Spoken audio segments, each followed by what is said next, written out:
Oi, alunos do nono ano. Nós vamos continuar a matéria sobre globalização, os vários tópicos. Hoje nós vamos falar sobre cidades globais.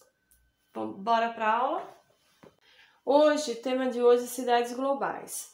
O que é uma cidade global? Cidade global é quando ela configura na decisão econômicas e financeiras mundiais. São verdadeiros centros de poder. Então vamos dar o exemplo de São Paulo, que aqui ó, já estou indo para o item lá embaixo. São Paulo é uma cidade que tudo que você pensa em configurar, por exemplo, bancos, indústrias, muitos escritórios, fazem comércio não só com a capital, com o interior, mas com as cidades do mundo. Por isso, São Paulo, o poder de decisão financeira e econômica, ela cai aqui, ó, decisões econômicas e financeiras mundiais. Uma cidade, para ela ser cidade global, ela tem que configurar na importância mundial, certo? Metrópole. Metrópole vem de cidades. Cidades cresceram muito com influência econômica e política. Eu tenho São Paulo e Rio de Janeiro. Observem, São Paulo ela é uma cidade global, ela é uma metrópole. Por que metrópole? E Rio de Janeiro? Porque são cidades que vão crescendo tanto que no seu entorno vai juntando com outras cidades. São Caetano, São Bernardo, o A, B, C, D e E, ou seja, São Caetano, São Bernardo, Diadema, vai crescendo e vai incorporando as cidades. Por exemplo, você não consegue saber hoje que você está numa rua, do outro lado da rua já é outro município, que então faz parte de uma metrópole, de uma grande cidade que incorporou cidades vizinhas. O Rio de Janeiro é a mesma coisa, cresceu tanto que foi incorporando cidades ao seu redor. Megalópole, mega, grande, né? Grande cidade, ou seja, ela é uma cidade maior. Quando as regiões metropolitanas cresceram tanto que as cidades se juntaram, como São Paulo e Rio de Janeiro.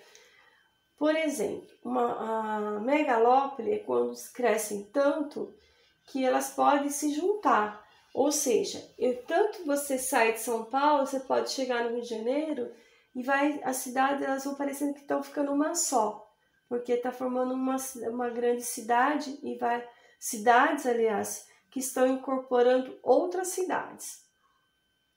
Megacidade são cidades com muito grande, com mais de 10 milhões de habitantes, mas não cidades globais.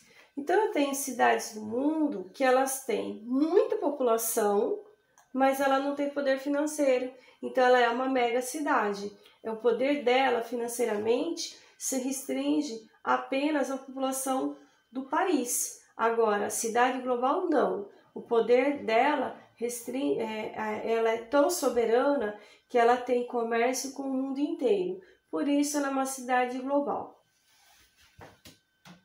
Aqui eu coloquei para vocês Tóquio, são exemplos de cidades globais.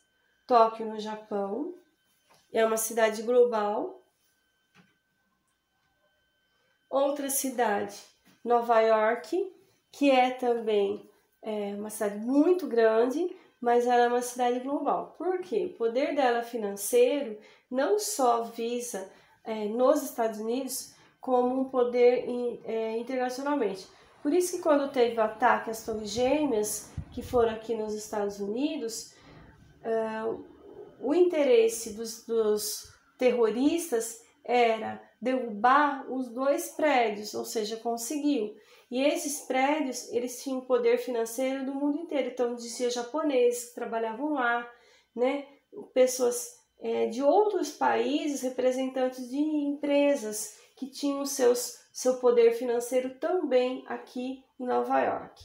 Principais joalherias do mundo, principais bancos fazem relação de comércio com essas cidades globais. Elas são muito importantes no sistema mundial da globalização, que parte delas, as maiores informações, por exemplo, comunicações, bolsa de valores, essas cidades elas têm muita influência, elas são importantes também, influenciadores de capitais estrangeiros, ou seja, uma empresa que está em outro país, por exemplo, país da China, coloca aqui dentro, por exemplo, de Nova York, o seu poderio, o seu escritório, para que tenha maior comercialização. São Paulo. São Paulo é uma cidade global. São Paulo, que apesar de ser uma metrópole, né, muito grande, ela tem seu poder financeiro não só no Brasil, mas para o resto do mundo. Então, Bolsa de Valores, as principais ações comercializadas no Brasil partem daqui, as maiores partes financeiras. Então, vejam bem, por que não é em Brasília? Porque Brasília é o centro administrativo do Brasil. E aqui não. São Paulo gira a economia Brasil versus mundo também. Então, por isso que ela é considerada cidade global. Hoje, estou encerrando minha aula, a gente vai continuar, tem mais assuntos sobre globalização, tá? E principalmente sobre cidades. Obrigada!